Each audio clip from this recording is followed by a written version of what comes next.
So you may be shocked to learn that this minister, who prizes compassion and respect of others, was not the most docile of children. The most common phrase out of my mouth was, "You're not the boss of me." And holding back laughter, my parents made me do whatever I was resisting. I was a contrarian, so it almost didn't matter what they were asking me to do. Unlike my brother, who quietly walked to his room when he was put on timeout, my parents had to hold the door shut because I was trying to kick it down. I was destined to be UU. And now that I have a stubborn daughter of my own,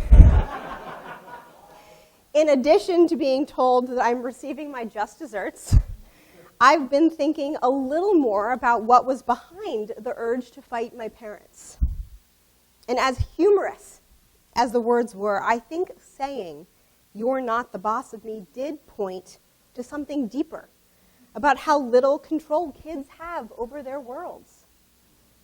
They're told when to sleep, when to eat, when to leave the house, when they need to go home.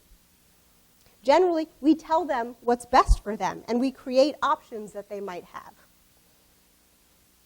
But as aware as I am that no is one of my daughter's favorite words, truthfully, I probably say it more.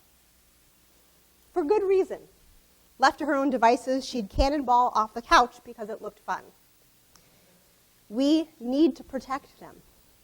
And yet, we want to balance that with an understanding that absolutely nobody can own them other than themselves. This is why I think ownership can be a problematic concept for kids. Because it's awfully hard to tell the difference between ownership and guardianship. And I think what I was fighting my parents on was a feeling that I didn't actually belong to myself, which obviously was never the intended message. But kids can only see the power dynamics and not the differences between caring for something or someone that is fundamentally not yours and believing that person or thing truly belongs to you and you alone. And this feels strangely familiar as a sentiment to our relationship with church. Because we talk a lot about power and ownership when it comes to church systems. But so often we reserve the word stewardship for our fundraising campaign, rather than using it in our broader relationship with the community. And I think this is in part because we've internalized a lot of biblical theology without studying any of its context. The parable in the Bible that is most associated with stewardship is that of the 3 servants and the talents. The gist of the story is that a landlord is leaving his property for a while and entrusts 3 of his servants with money of his called talents. One is given 5, the second is given 2, and the third is given 1. The first 2 trade and invest with their talents, doubling what they had. But the third buries his 1 talent in the ground. When the landlord returns, he rewards the 2 who invested his wealth, giving them more in kind, and punishes the one who did nothing with the money. This is probably one of the most misunderstood parables in the Bible. Because taken literally, it's a terrible story. The poor should be punished and the rich rewarded. But context matters. And it is very obviously supposed to be a metaphor for something else. What immediately follows this parable is Jesus' better-known words, "For I was hungry, and you gave me food. I was thirsty, and you gave me drink. I was a stranger, and you welcomed me. I was naked, and you clothed me. I was sick, and you visited me. I was in prison, and you came to me. Truly I say to you, as you did it to one of the least of these, my brethren, you did it to me. The reason we focus so heavily on money as the definition of stewardship is because we've internalized the idea to invest talents without understanding what is meant by talents. It is a lesson in stewardship. But stewardship here means being a caretaker, a guardian for the most vulnerable, investing what you have, your internal talents, in loving those most in need of love. This is something that I believe we excel at. Because I don't think most of us look at UUCiL and believe we own it. That it's ours for us to do with as we please. Because we know that it's bigger than us. No one person can own UUCiL. And if one person were to try, that would become a toxic relationship in every possible way.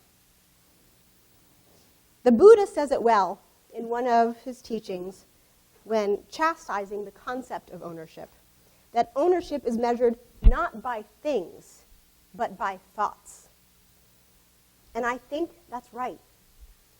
What Gandhi, a Hindu, the Buddha, and Jesus were all adamantly asserting as problematic in the concept of ownership was not that something could be in your care, but rather when something or someone is in your space without being in your care. As stewards, investing ourselves in a better community and a better world, we feed the hungry, clothe the naked, visit the sick, and come to the imprisoned. And I think we do this every day already. We visit the members who are stuck at home with illness. We ran a clothing drive this year.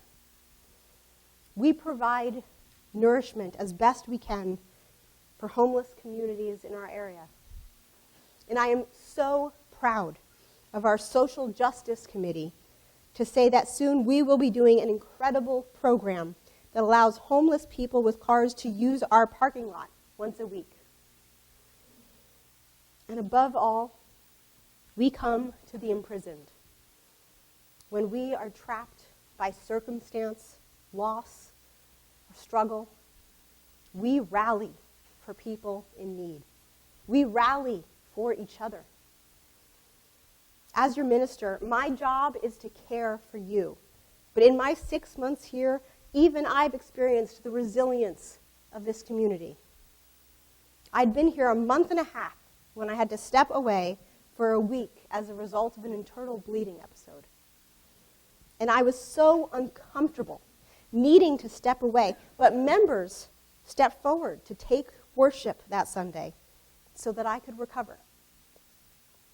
And I think that most of us know that far too many beloved members and friends have passed away in the last couple of years. And when that has happened, the people most affected have been able to feel the fullness of their grief, to weep and feel broken, knowing that they could be weak for a time because the community could be strong for them. Our ministry is as powerful as it is because of our heart. And I wish I could say that we didn't need money to make our ministry happen. But that is not the reality.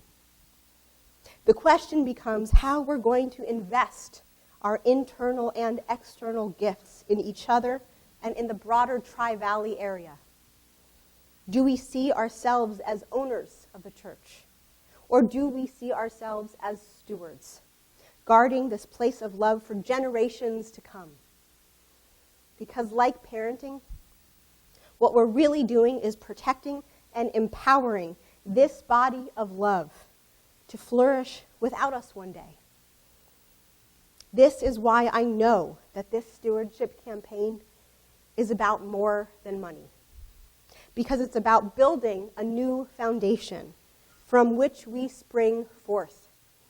It's about asking what we're going to be the guardians of, deciding where our energy needs to be in order to spread the love and compassion we see here every day, so that we can be the community that we dream of being 10 years from now, 20 years from now.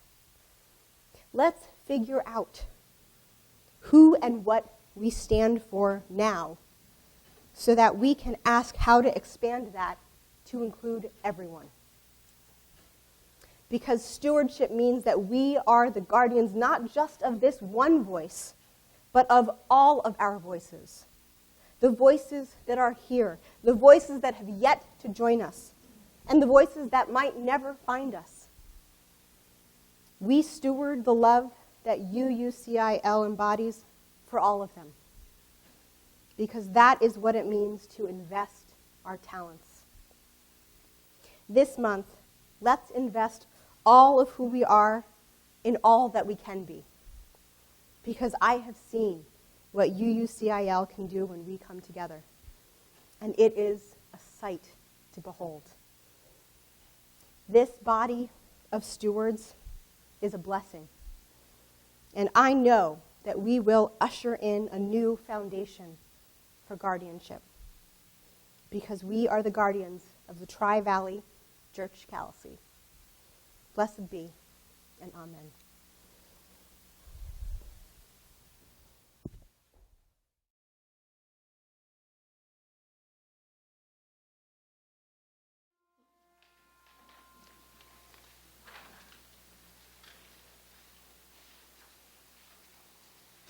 This is the sound of one voice, one spirit, one voice, the sound of one who makes a choice. This is the sound of one voice. This is the sound of one voice. This is the sound of voices too, the sound of me singing with you, helping each other to make it through. This is the sound of voices too. This is the sound of voices too.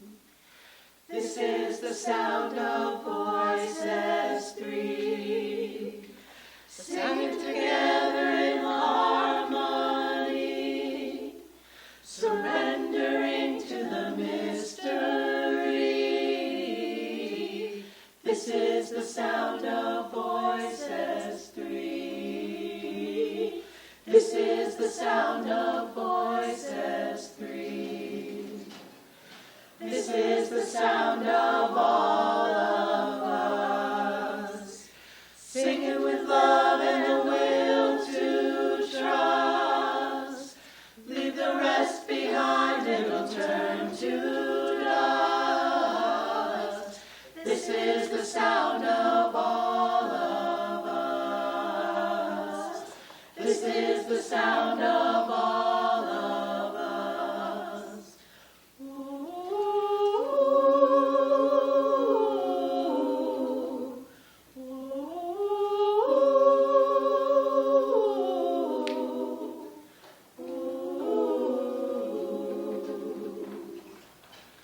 This is the sound of one.